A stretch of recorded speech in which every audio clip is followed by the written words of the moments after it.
यार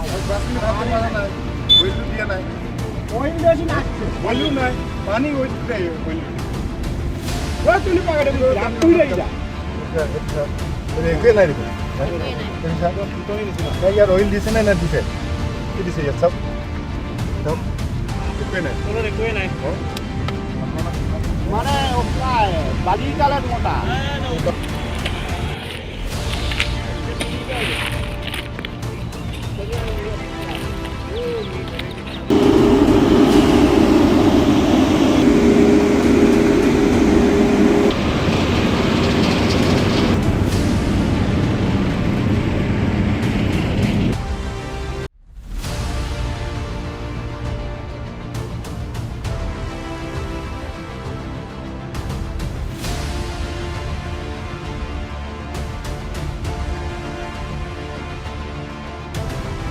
মই এতিয়া উপস্থিত আছোঁ জোনাই সমজিলাৰ 515 ৰাষ্ট্ৰীয় ঘাইপথৰ যিটো নতুনকৈ নিৰ্মাণ হৈ থকা পৰলেনৰ তেলাম অঞ্চলৰ ইটো পাৰে আছে আমাৰ তেলাম এছএফএছ স্কুলখন আৰু তেলাম উপস্বাস্থ্য কেন্দ্ৰখন আৰু এইফালে আছে তেলাম কৰ্মচাৰী গাঁওখন আৰু আমি ইয়াত খবৰ পাইছোঁ যে যিহেতু ইয়াত হাৰিয়ানাৰ কালৱানা নামৰ কোম্পানীটোৱে চিলাপথাৰ কোলাজানৰ পৰা অৰুণাচল সীমান্তৰ অয়ানলৈকে চাইলেনযুক্ত পথ সম্প্ৰসাৰণ কৰি আছে। এই কামৰ নমুনা দেখুৱাওঁ আমাক ৰাইজ উপস্থিত হৈছে। ৰাইজ হয় কি হৈছে দাদা, এই কামটো কেনেকৈ হৈছে দেখাওকচোন অকণমান, কামটো কেনেকৈ হৈছে দেখাওকচোন অকণমান, কামটো অকণমান দেখাওকচোন কেনেকৈ হৈছে। এয়া কালৱালে কোম্পানীৰ কামৰ নমুনা আপোনালোকে চাওক, যোৱা নিশা কাম কৰিছে। এয়া আমি এতিয়া পিছবেলা আমি 4টা বজাত আহিছোঁ ইয়ালৈ, এই বকলা বকলা এনেকৈ এৰি গৈছে।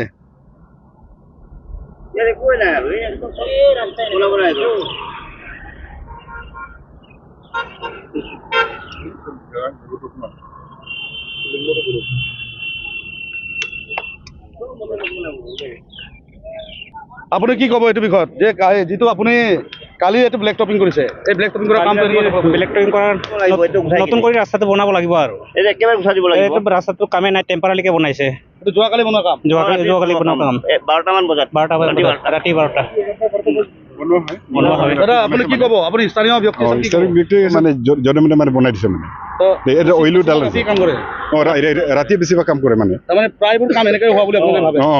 প্ৰায় হোৱাৰ কাৰণেতো কালি এনেকৈ ৰাস্তাত হৈছে আৰু অইলো ঢেল নাই। কোম্পানীক বা মহকুমা প্ৰশাসনক বা চৰকাৰক কি ক'ব?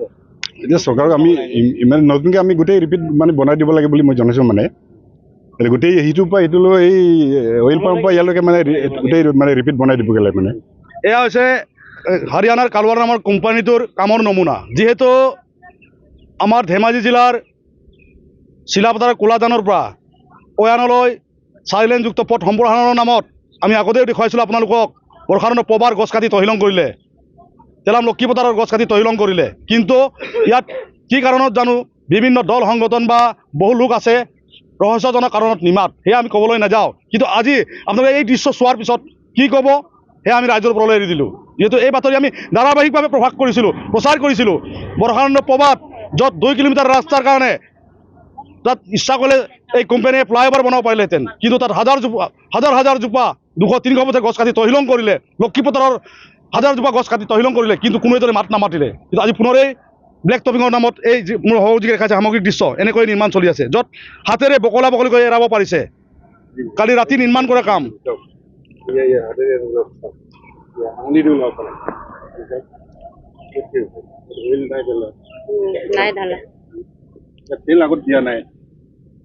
অৰ্থাৎ মাটিৰ ওপৰতে ট্ৰাই কৰা, মাটিৰ ওপৰতে ব্লেক টপিং কৰিছে। মাটিৰ ওপৰত ব্লেক টপিং কৰাৰ কাৰণে এনেকৈ বকলা বকলা এৰাব পাৰিছে। যদি হেভি এটা গাড়ী চলাও ইয়াত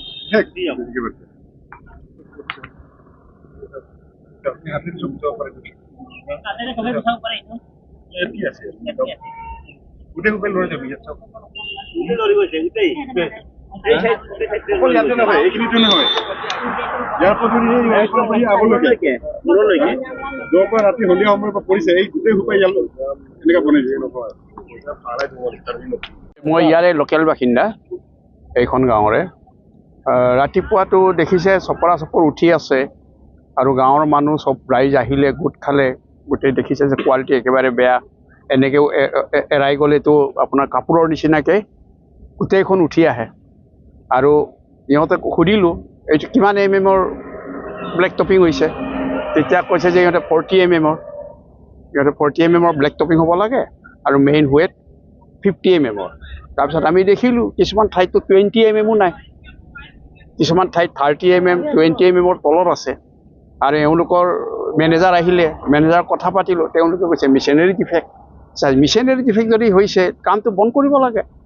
আৰু এওঁলোকে প্ৰায় দেখিছোঁ যে দিনত প্ৰায় 3টা 2টাৰ পৰা কাম ষ্টাৰ্ট দিয়ে, গোটেই ৰাতি 1টা 2টালৈকে কাম কৰে। আৰু গাঁৱৰ মানুহে কেনেকৈ কৰিছে কেনেকৈ কৰা নাই এইটোতো কোৱালিটিটো ইমান বুজিও নাপায়। আৰু সিহঁতে কি হয় ফাল মাৰি পেলাই গুচি যায়।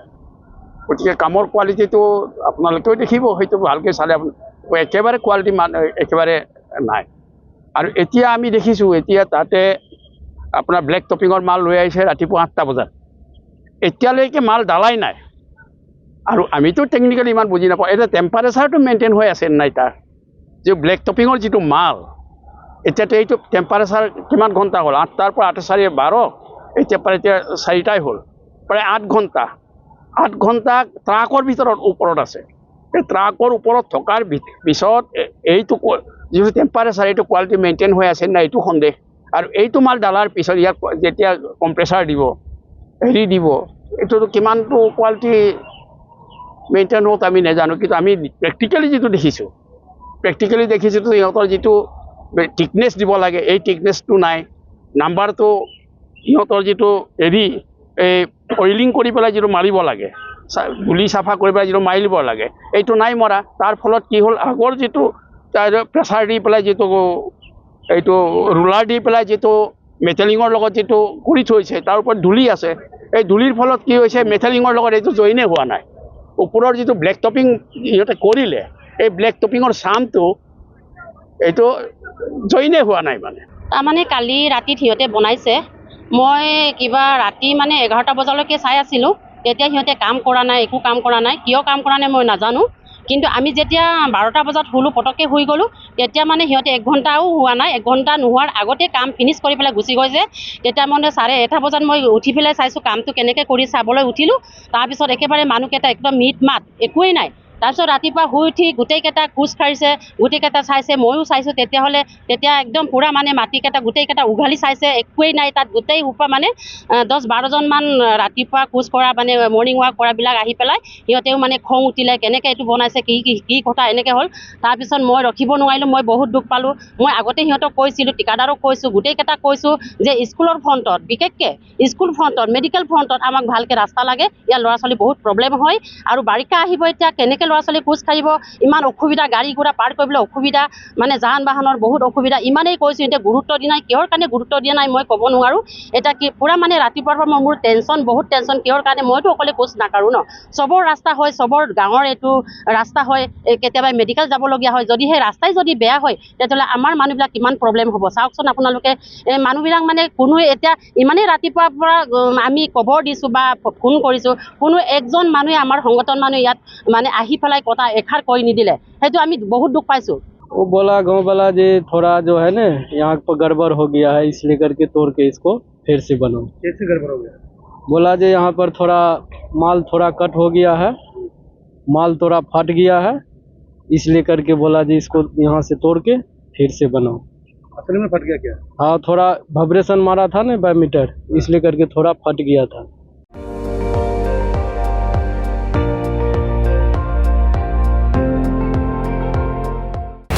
আপুনি চাই আছে ND24, সৰ্বশ্ৰেষ্ঠ নহয় সৰ্বোত্তমৰ দৌৰ।